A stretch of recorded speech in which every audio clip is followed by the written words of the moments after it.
I think it's important for you all to know that what's happening today is a direct work of the Holy Spirit in my life and in your life. I was a pastor's wife for 30 years. I knew that information in my head, and I was sharing it with other people, the women I was caring for, and also not just in my pastor wife role, but my international service that I've been doing across 5 continents and 50 countries, sharing and supporting other women. Not the shadow, it's not what I was meant for. God has a bigger purpose. And really, I'm convinced of this. I'm not the only one, but I'm convinced of this.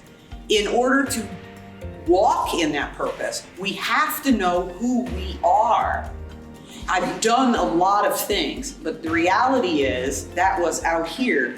And I'm not saying that God can't use those things, that He didn't lead me to do that, but to really be aware of my purpose, where I'm going, where He's calling me to go. I need to know who I am and what's going on in here.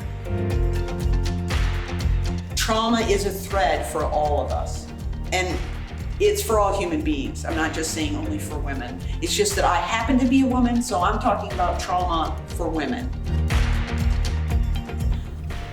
Crying out to God about, why was I born into this household?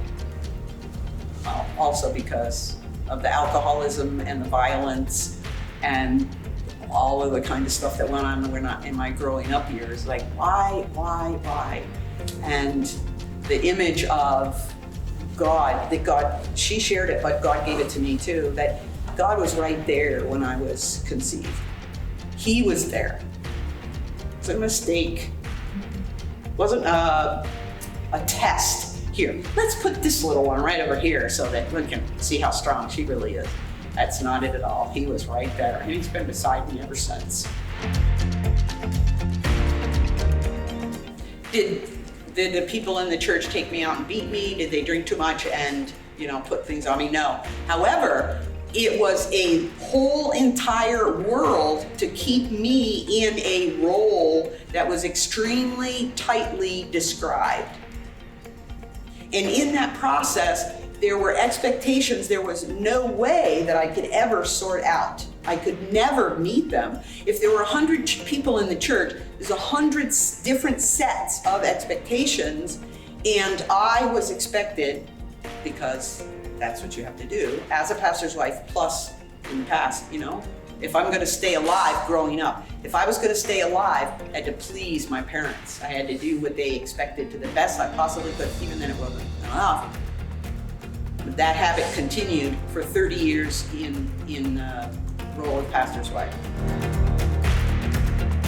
Romans 12:2. Be not conformed any longer to the pattern of this world, but be transformed by the renewing of your mind. In other words, things that I had thought before needed to be changed. Get biblical truth all the way down, not just in my head, but my mind was important to be the driving factor for that, for truth. In light of my long history of walking with the Lord, He's rescuing me every day.